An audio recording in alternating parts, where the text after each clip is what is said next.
My name's Deepa Merchandani. I facilitate collaborations within the Catalyst 2030 Secretariat. And I've met some of you. For those that I haven't, I look forward to getting to know you better. We've started these sessions, and we'd like to get your thoughts on more content that you would find useful. So please do fill in the survey at the end and let us know.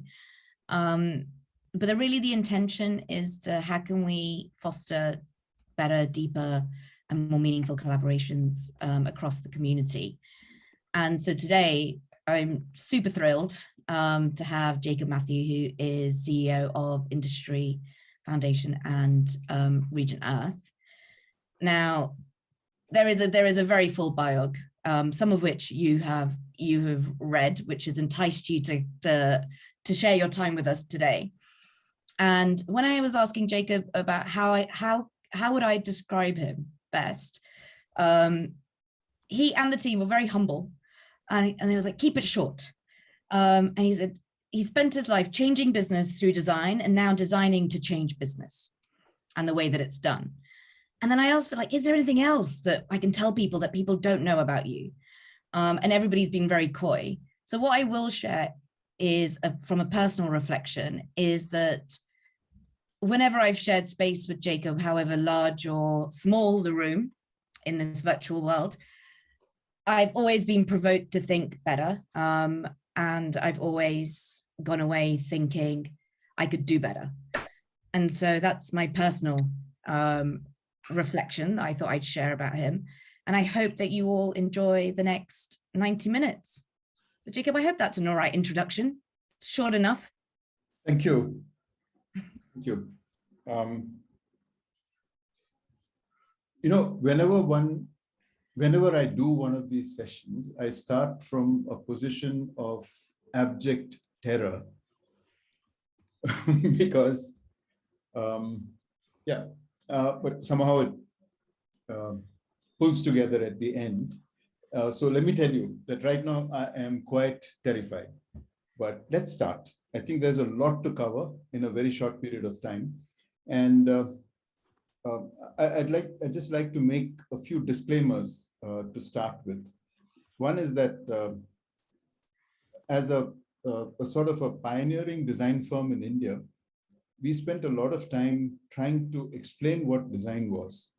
I think it took us about 10 years to figure out that you don't need to explain what design is, but what you need to really explain is what design does.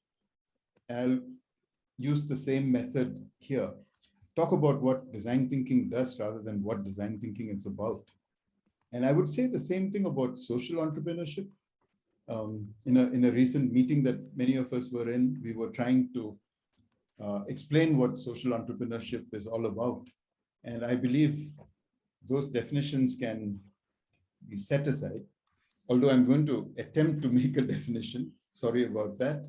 But it's really about what social entrepreneurs do and what design thinking can do for social entrepreneurs. So let me jump straight into it.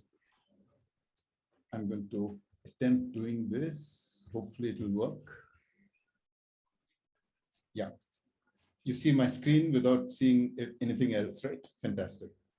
So I'm part of Industree Foundation, and as part of Industree Foundation, we run a program called Region Earth, and I'm very happy that Akshay is part of this group. Akshay is part of a lab that we run at Shrishti Manipal Institute of Art, Technology and Design, and they've been part of creating this whole academic practitioner interface. So thanks, Akshay, for being here.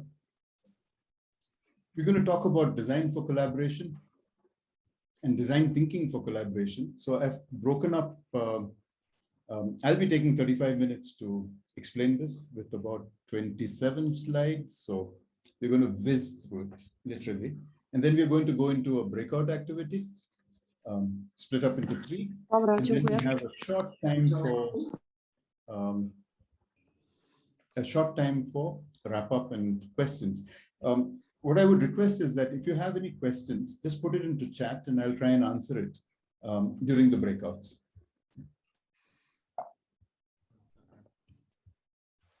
So, I mean, the way I've tried to explain social entrepreneurship to a lot of people is that social enterprise maximizes positive impact instead of profit.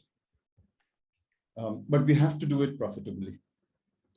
Design thinking for social entrepreneurs is a way of solving for wicked problems through systemic and holistic solutions, but using creative processes. So, I mean, if you just compared, what shall I say, business as usual with design thinking, is that very often business as usual starts with pre-planned, or shall we say preconceived ideas of what the end solution should be. Whereas when you use design thinking, we work in a very emergent kind of way.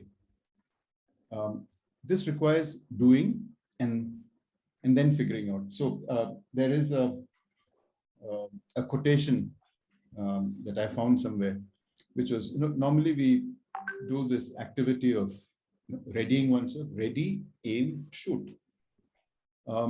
Sometimes when you do design and when you're doing emergent ways of doing it, we flip it around to ready, shoot, aim. So taking aim sometimes happens after the act, as it were, and it's an iterative process. Design thinking by itself has actually failed us because we've not taken two very key perspectives in mind when we as designers, I'm a trained designer, Christine, you're a trained designer, and we have been applying things very often without keeping two constituents in the center of what we do, and that's people and planet. So what designers have managed to do is to defuture human existence in a sense. So a lot of the mess that we see right now, and the fact that we have to chase after SDGs, perhaps is a result of designers being wildly successful at doing things without really considering the consequences of what they do. So I think what we need now is a view to refuture, because what we've done very successfully is actually to defuture the planet for ourselves. The other thing that I think is quite important is that we put a lot of stress on values and very little stress on ethics. And in many of my conversations with business schools, for example, I've made this a practice to go around to business school leaders and ask them, do you teach ethics? And they say, I mean, almost across the board, they say, yes, of course we teach ethics. We have ethics 101, and then it's an optional elective. And that sort of explains where we are today and why we are where we are today. For us as social entrepreneurs, we have to move from advising and consulting to actually capacity building, make the people that we work with creators of the solution, rather than us going around dishing out solutions. We also shift from what we call incremental improvement to what I would call transformative improvement, where we change certain things forever with certain actions that we do. And within our circle, we call it systemic change. So we'll do a little exploration of how design thinking can help us do this. So like I said, you can think, do, but you can also do, think. And it's this iterative cycle that design thinking really brings to the fore. In terms of process, and I think there's so much of material out there on design thinking, but again, I would just offer that we have to put in two key stakeholders at the center, which is people and planet. This is 7 modes of design, innovation, and planning. It's been put together by a person named Vijay Kumar. He's written a wonderful book called 101 Design Methods. But again, what I find missing is this placing of people and planet at the center. I think we'll have a link to this in the chat shortly. Many of you, I'm sure, are familiar with Simon Sinek's Golden Circle and a seminal TED Talk. Again, If the regional team could put it up on chat, the link to that on chat, I would urge you to see this, to view this video if you haven't already seen it, because most of us, I believe, have already seen this and used this in our work. But one questioning method is that rather irritating method, which is what we call the 5 why method, to get to the core, to every answer. Why are we doing something? And you come up with an answer. Then you ask the next why, and the next why, and the next why, until you come to the core of it. And sometimes when you're applying with people, it can be really irritating. I mean, how many more whys are you going to ask? Here is what we've done and what we've come up with for Industree. So why does Industree exist? Industree Foundation, the place where I work, it is to eliminate vulnerability to life crises in underserved and underrepresented communities, especially women.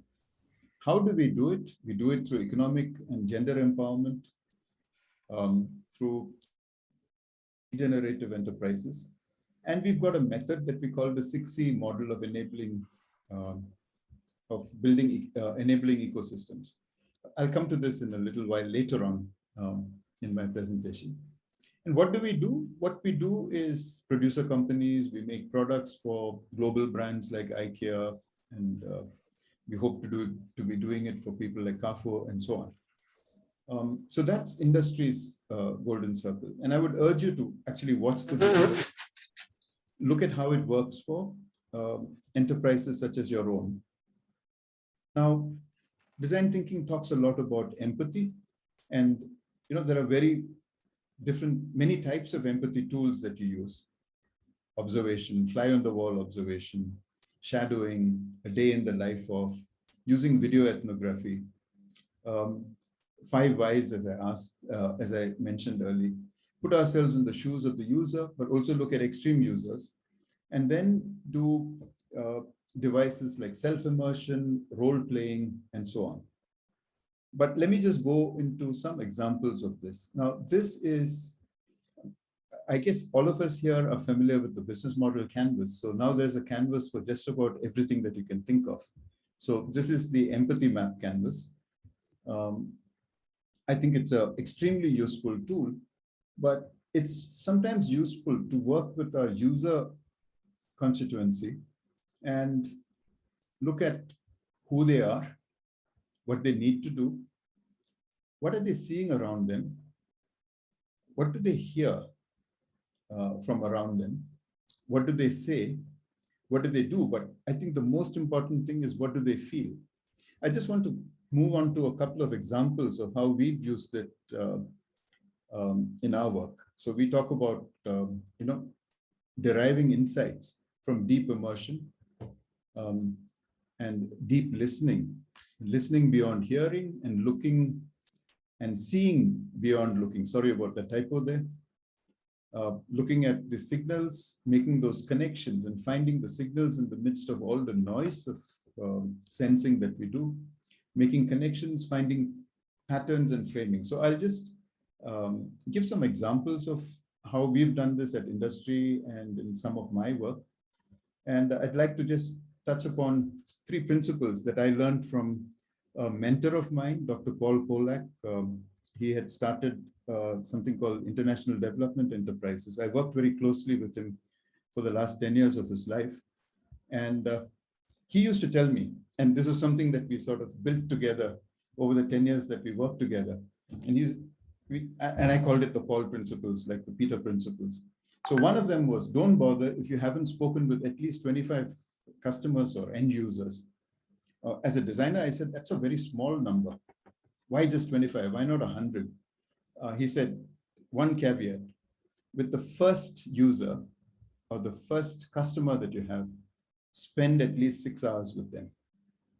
And with the other 23, spend at least 2.5 hours. So that's a lot of hours. If you have to spend 6 hours with somebody, you really have to get under their skin. When you're working with impoverished communities, value for money takes on a very different meaning. And what he told me, and that we try to practice in our work, is that if your solution can't return 3x of your users' investment in the first 12 months, don't bother. And of course, when I started working with him, I think it was in 2009, he said, don't bother if you can't reach 10,000 customers. A few months later, it was 100,000 customers. A year later, it was 1 million customers. And he passed away in 2019. And I remember speaking to him in 2018, and he said, like, 1 billion customers, don't bother. But that was actually, as he saw the end, his own end coming, the scale kept increasing.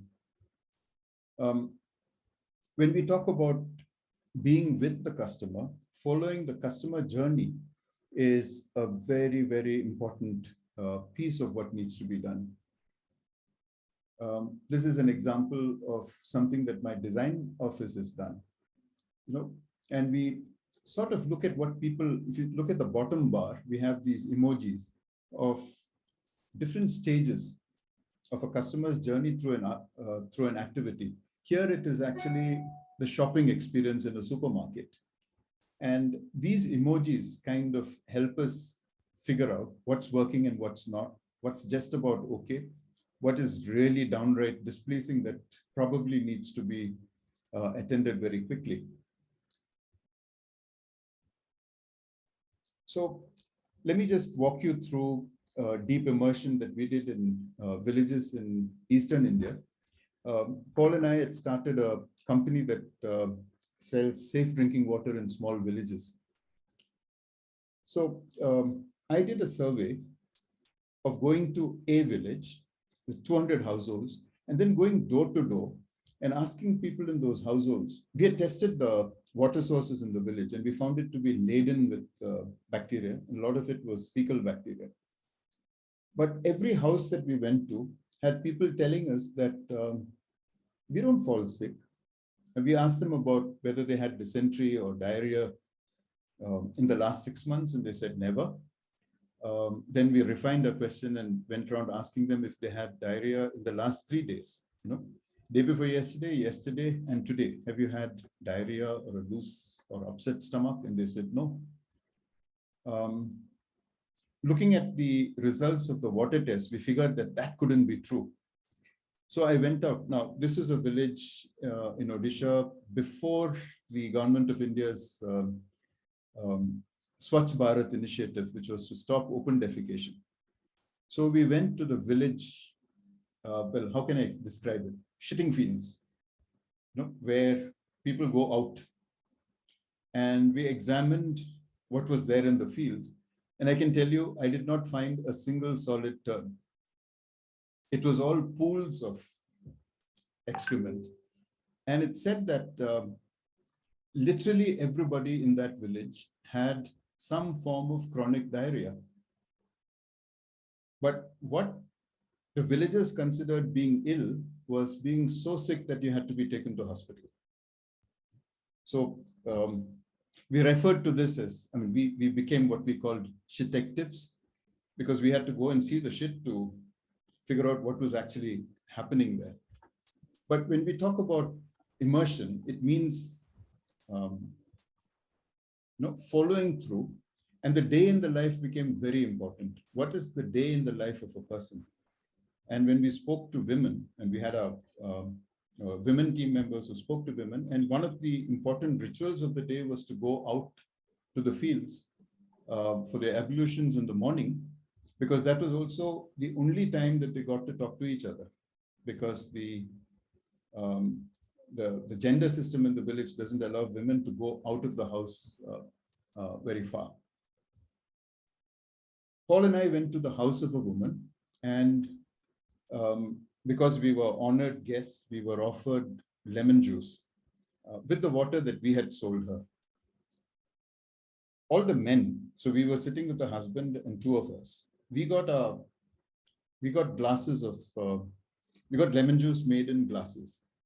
The lady of the house, however, was drinking water straight from a bottle. So we noticed it, and later we asked her, so why were you drinking from the bottle and not from a glass like the rest of us? And we thought, and we had a preconceived notion that it was really about the men deserved the glasses and the women didn't. What she told us actually blew us away. She said that I feel good when I drink from this bottle. And she was drinking from a soda pop, PET bottle of a very popular soft drink. And that's when we realized that even when it's such a functional product like safe drinking water, aspiration is very, very key. We continued talking to one of our customers, and we found that her husband hadn't been for work for a number of days. We asked, what's wrong with him? Why hasn't he gone to work? And she said that he drinks only tea. So that is a very strange answer. So we asked, so why does he drink only tea? Well, the doctor said that he can drink only tea. So the next question was, why did the doctor say he drinks only tea? Anyway, it turned out that he could not hold anything down other than tea, because anything else that he ate or drank, he would throw up. We immediately advised her to get him to a hospital and a proper doctor and not a quack. And I mean, thankfully he survived, but he had severe diarrhea. And unless we had actually gone into these villages, we had spent about 1.5 hours interviewing this woman before we got down to asking her about her husband. And this is what we found. The reasons, they don't really equate drinking water with cause of disease. Very often the villagers told us that drinking water, if the water is cold, you'll catch a cold. I mean, that was their connection, the connection that they were making. So again, how do you sort of discern signals from noise? There was a lot of noise that we were getting in terms of the comments that we were getting, but making the connections was super important. We also noticed another thing, there were households next to each other, both buying our water, but we found that the outcomes for children were very different. One house had very skinny children, the other house had plump children, and we kind of made a connection, and the research on this is still going on, which is the link between stunting. India has a huge amount of stunting in children. And even yesterday in the newspapers in Karnataka, the state where I live, the government had started a scheme of distributing eggs and bananas along with the midday meal at schools. But I believe that a probable underlying reason is the quality of water that they're drinking. Because if they're not getting the right water, they will not be able to hold any nutrition that they are having. Right now, there are studies that are showing a link between open defecation and the presence of fecal bacteria in the environment and stunting. Very often, when you do these deep dives, they kind of set your path forward, and for the rest of your life, in a sense. In my case, it was going to villages and finding that there were children with beriberi, distended stomachs, belly button pointing out, orange hair, signs of classic malnutrition. And almost inevitably, these children would be in the quarter of the untouchables. So even in a prosperous village, seemingly prosperous village, there was a section of the population that was far more vulnerable than others. And for me, it just turned out to be inequality from caste, creating these very different outcomes for people living in the same environment, as it were. And lastly, I'll talk about framing. And this is really about when I joined Industree Foundation about 7 years ago, I looked at what they were doing. And what I understood from what they were doing, or what we are doing now, is that we create this environment of what we call connect, construct, capacity, channel, capital, and create. And this was from observing what they were doing and then framing it. So this combination of deep immersion, seeing what is going on, making the connections allows you to frame what's going on in models that then can be replicated.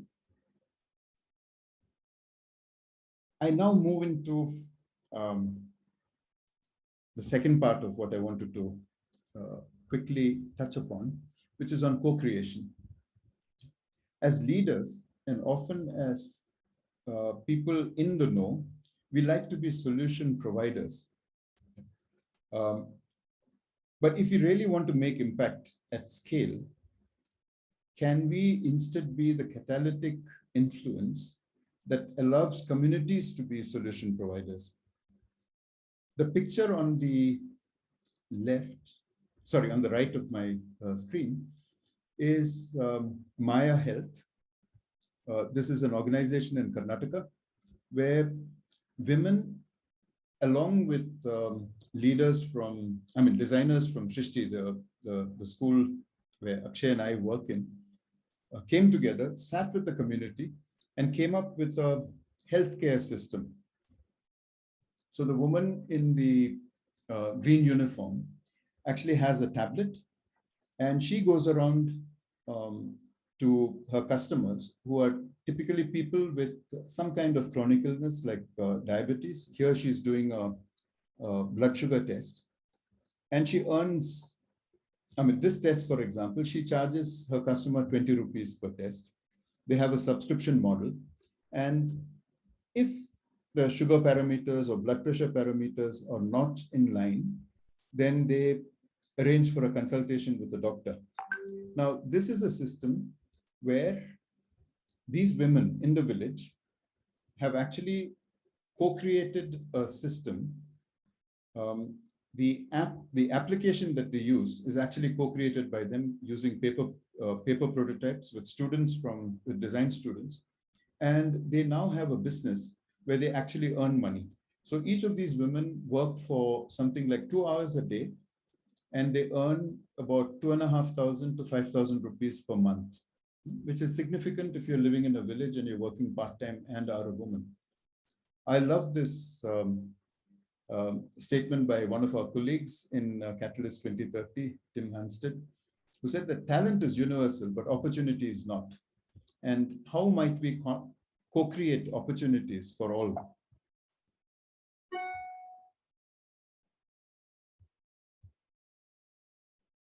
How do we gather people? How do we convene people? And I must say here that part of design thinking is actually being jackdaw. We find solutions from. That was a very appropriate noise. I said jackdaw, and I think I heard a noise that sounded rather like a jackdaw. But anyway, we are like jackdaws. We scavenge, in a sense, solutions from across the board. So what we have here is the idea diffusion curve. And we've used this, and industry continues to use this. The young lady in the foreground of the picture is one of my students in a village in Haryana, which has got very poor outcomes for women. And she's with a women's group there. Now, she was trying to organize them into a producer group. Our target was to get about 25 women organized into a group. And they had a village meeting. On day 1, 60 women turned up. On day 2, 1 woman turned up. On day 3, 4. Day 4, 6. Day 5, 11. Day 6, 25. And day 7, 42. And right now we have 40 women working in that little women's group, selling hand-woven baskets to customers in New Delhi and so on. My students panicked on day 1, on day 2, and said that, look, only 1 person turned up. And I said that, look, it's exactly following this idea diffusion curve. So, that 2.5% of 60 women is probably just that 1 woman who turned up on day 2. So don't panic, it's going to happen. So this is a method that at Industree we use regularly when we go out into villages. Very often it's easy to sort of identify those innovators and the early adopters, very often just through body posture. What is their stance? Are they leaning forward? Are they listening? Are they interacting with others? Are they the ones that other people listen to? And those are the ones that you seed your community organization with, to start with. And then it literally follows this curve. Yeah, and this is pretty universal. When we go into co-creation, what process may we use? So the first step is really about preparing the ground, understanding the context, what we looked at in the previous section, understanding the stakeholders, but most important is really creating the space for deep listening. Are you listening or are you talking? And at this phase, it's usually best to be just the conduit for conversations to happen. The second stage is identifying what we have in common. And here again, I'd just like to narrate a small instance. Many of you would know about an organization, a gentleman named Bob Patio. He's based in the US out of Atlanta. He was telling me about visiting a street cleaner in Dhaka in Bangladesh. He went to a hut, got into a conversation with her, and sort of asked her what her dreams were. And she said that, look, I'd love to see my children get a good education, for them to do better than I do. And he said, well, that sounds exactly like what I want for my children. And Bob has an interesting story. He was born dirt poor in the US, if that's possible. And he explained it to me as having a house with a dirt floor and not with a tiled floor. A wealthy man in his village actually sponsored his education through college. He became an engineer, started a construction company, started making money, went back to his sponsor and said, can I pay you back for the money that you sponsored me with? And his sponsor said, no, I don't want your money, but you could give it to somebody else. And Bob's been doing that for the rest of his life. So he's got entities like Grey Matters Capital, First Light Ventures. First Light Ventures was an investor in Spring Health, the company I was telling you about. Village Capital, Indian School Foundation, School Finance Company, and a bunch of other companies like that. But where he connected with the people was to see what they had in common rather than the differences. And very often this common ground sets the stage for collaboration and trust, as it were. Then you get to things like, what kind of shared vision do you have? And for everybody, almost everybody, it's about having a better future for their children. Then it is really about understanding the structural systems that keep problems in place. And this I'm borrowing from John Kenya, who took us through this at Altop recently. An example of this again is talking to women in our gender empowerment program that Industree does. We had a woman who's a leader, a sort of a natural leader. And she was just examining herself. She said, my dreams for my son is that he becomes an engineer. He joins a software company, goes to America, and does very well. When we asked her what dream she had for her daughter, she said, well, I hope she finishes school, and then I would like her to get married and have children. She said that and then paused and said, oh my God, I'm doing exactly what society expects me to do. She actually caught on to what the structural system that keeps problems in place was herself. Today, she's a completely changed, I mean, having gone through that experience of reflection and seeing that she was also part of perpetuating the problem, completely changed, her view of what she would do. And today, she's sort of an inspirational speaker for us. She runs our gender empowerment sessions, and she trains trainers in gender empowerment. The third part of this is, what is the new value we create? What experiential learning do we bring to the table? People from the community and people like us who are coming in from the outside. the capabilities that we can pool in, and the processes that we might use. So this is a model that we've picked up from Professor Venkat Ramasamy. He is a professor, and he's probably one of the few people who've sort of focused his research on co-creation. So he talks about two types of actors, the yellow actors, who are the engaging actors, or in our case, the community, and the organizing actors, very often people like us from civil society and so on. The blue part. Co-creation really happens when your solutions are green. And the way he explained this is that imagine that you have a container into which you put yellow balls and you put blue balls. When you have collaboration, you will have a nice mix of yellow and blue balls, but there will be yellow balls and blue balls. When you have co-creation, the balls will change color. They'll all become green. That is a great, simple way of explanation of a very complex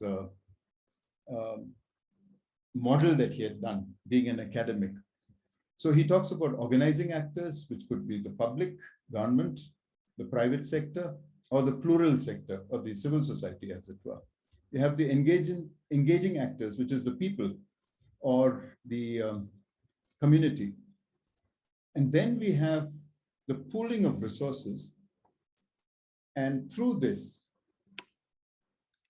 in a sort of interplay of the interactions between these engaging actors and the organizing actors, you create value, you co-create value, which changes both of you. It changes both your stances. Again, I'll just take you through a couple of quick examples. And I think I'm just a little bit over time. Yes, you are. In 5 minutes. Yeah. So we were talking to one of our groups about how they would utilize their surplus of income over expenditure. Group of 16 women, none of them had, I think just one of them had done high school. Most of them had dropped out of school after middle school. And we said, what do you want to do with the excess money that you earn? So this is what they came up with. Reinvestment into the company for future expansion, 30%. A sinking fund or reserve fund for tough days, 30%. Profit sharing amongst themselves, 30%. But this was something that completely staggered us. They said 10% is something that we will pay forward for other women to have the same opportunities that we got through the program that you've offered us. This was not prompted by us. This came from them. It completely changed our perception of how sophisticated even the most underprivileged are. And it also sort of brought home the point that the less you have, the more you give.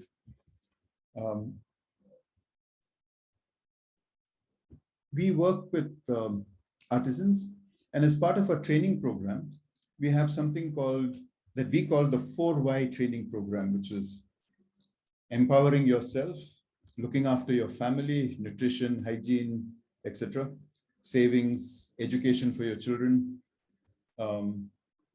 then working with your teammates when you come together in a work group, and then working with your community. Now, what we figured was that as people develop leadership qualities within their work units, they could actually exhibit these newfound capabilities within the community and become part of, let's say, the school committee, the water committee, the village committee, and so on. But again, to our surprise, they came up with two things. One was a woman telling us that, whenever I make something, a handcrafted product, it goes all over the world. And it's like a piece of me traveling to countries that I will never travel to, but my work will travel into those countries. And that work has to be the best work that I can put. She explained quality in a way that we would never be able to explain, which is that it's a part of me that is going to all my customers. So that added our fifth why, which is your world, the world in which you are. The sixth one was again from another woman who said that, hey, we make eco-friendly products. And ever since I've started working in this group, I've stopped using plastic bags when I go out shopping. And I have a message to all my customers: stop using plastic, use reusable stuff. And that really brought home to us this connect to planet and our place and our agency in creating a better planet, as it were. To do all this, you need three mindsets. And we borrow from Indian mythology. We have we have a creator, which is Brahma, the person with the three heads in the picture below. We have the preserver, which is Vishnu, and we have the destroyer, which is Shiva. So in every organization, you need a mix of these people, the people who create, but you also need the people who preserve what is being created. And then you need people who look at what needs to go, which has outlived its time, destroy it so that you can start the next cycle of create and preserve. So when you build your organizations, again, this is something that's hypercritical, and you choose people with these characteristics in a sense. The last part, I'll just prepare for the little exercise that we're going to do now, which is, how do you start at the end? All of us start at the beginning, get to the middle, and then go to the end. What if you were to flip it around? So how do you commit to the future? So one of the exercises that we do very often to prepare the ground for co-creation and for design thinking is write a press release from the future about your organization and what it has done. What is the state of the system and the community it has created? Overview of the solution that you've provided and the stakeholders who are involved, how the system has shifted or changed for the better. I would suggest that we take a 5-year time frame. So imagine your company is putting out a press release 5 years from now. What is it going to say? So what we did in our own words, why the users and the community love it in their words, how did it get started, and how it was adopted. Now, interestingly, Jeff Bezos uses this in Amazon very often. Whenever they think of releasing a new product, they very often go through this exercise. As part of World Economic Forum in Thailand, I met a professor from a business school who used to be chief sustainability officer in Siam Cement Company. That's a company that digs holes in the ground, extracts gypsum, and then makes cement products, makes cement, boards, and so on. King Rama VI set up this company by royal decree in 1913. And he constituted a board of directors.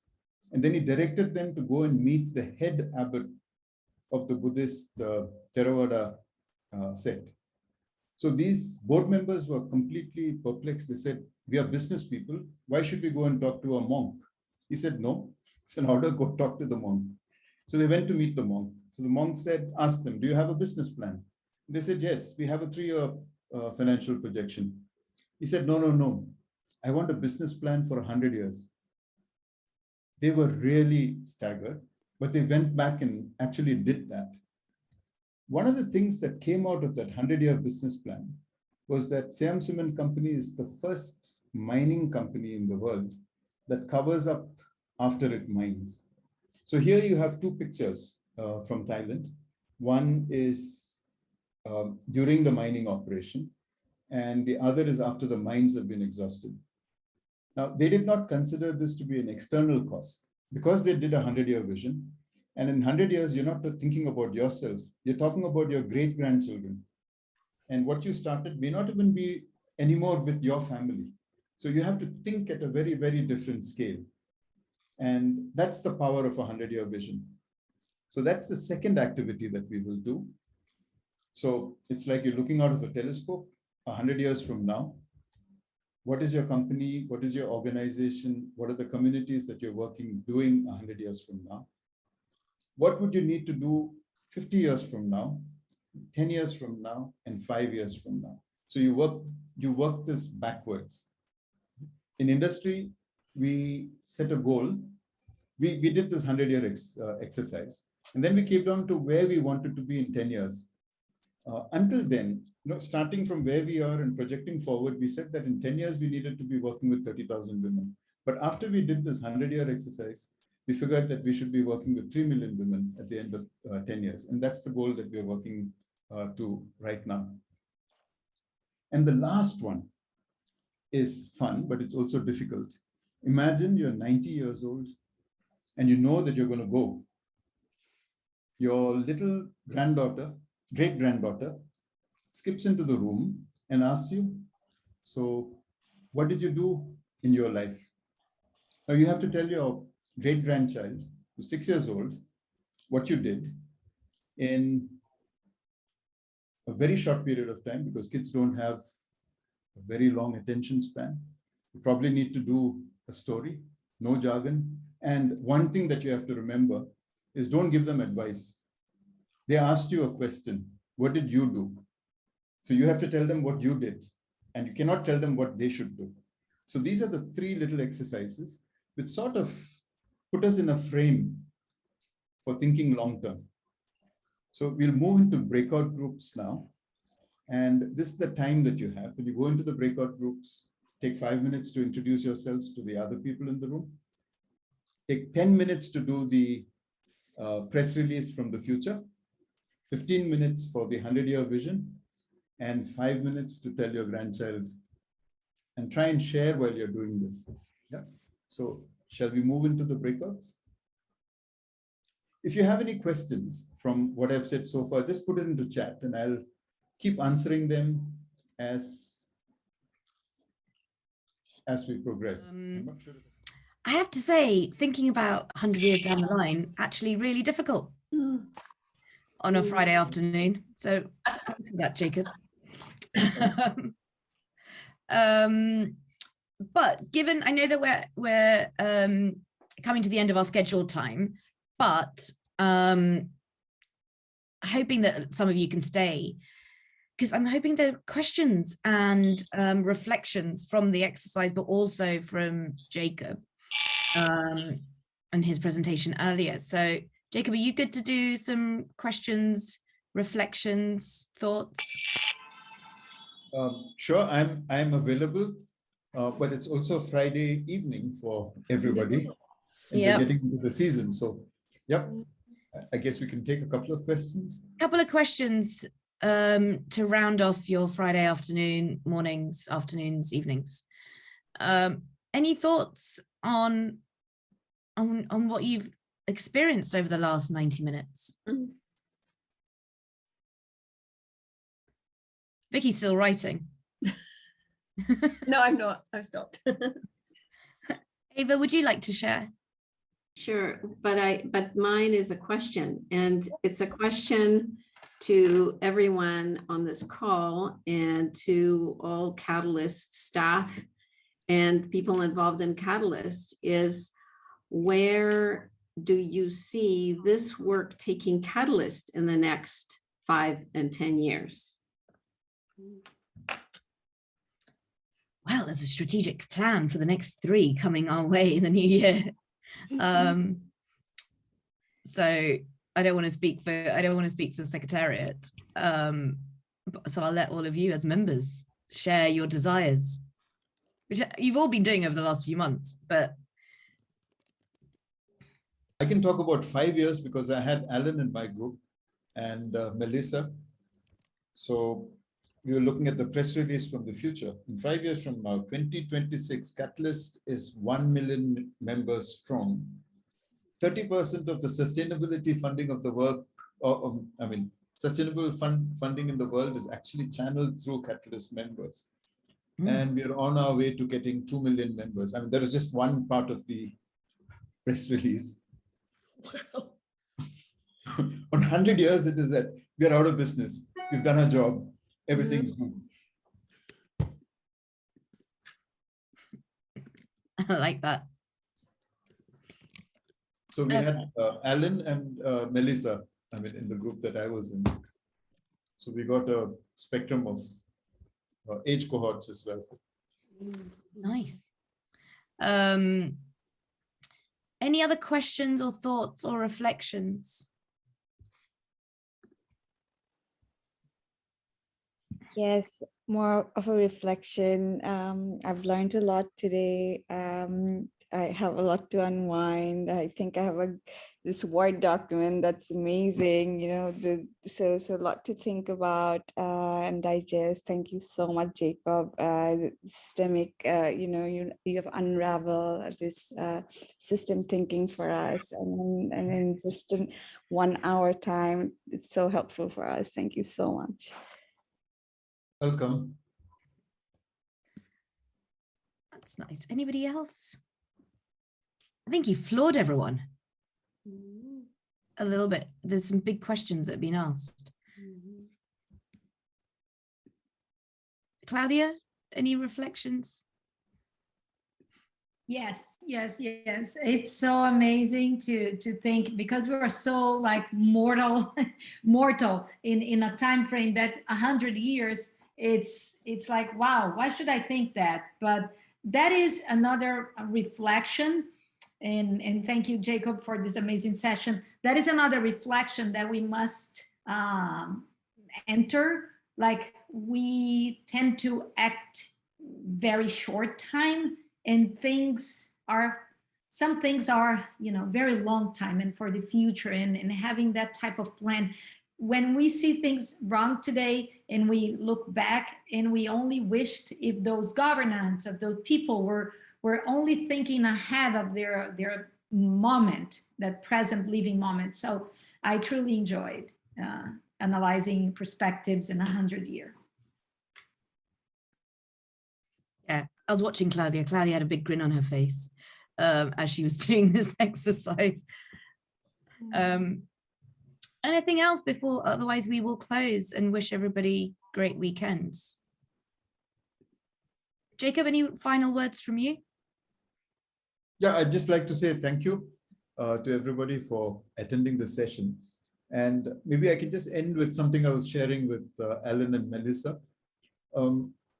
My company, my design company, had done this exercise with a young real estate developer from Rajasthan in India. He had a 100-hectare plot of land outside the city of Jaipur. And we were discussing unintended consequences, that come and over a period of time become these wicked problems. You start something and, before you know what's going on, it's created a problem of gargantuan scale that no one person can solve. But sometimes you can do this in the reverse. So this young man that we were working with on this 100-hectare plot first made a 1-acre pond. A lot of the farms on the periphery of his property had wells that got recharged, and farmers started farming again. The land was fallow until then. Migratory birds started landing up in this 1-acre pond during the winter. So he started growing trees, fruit trees and other trees, so that these birds could nest in them. Today, that plot has about 1 million trees. He was planning to parcel it out into little bits and then sell it off and make some money. He's decided to hang on to it. And what he's planning is a sort of a art, craft, literature kind of village on this 100-acre plot. 25 years from now, he hopes that there will be a metro line that will connect it to the city of Jaipur, and it will actually become a suburb of Jaipur. So it is very interesting to see, a wicked problem sort of work in exactly the opposite way. The unintended consequences were pretty positive consequences. So I'd like to end on this positive note, that when you think long-term, many of the things that you do could have staggeringly good effects. So I'll end with that. Have a great weekend, everybody.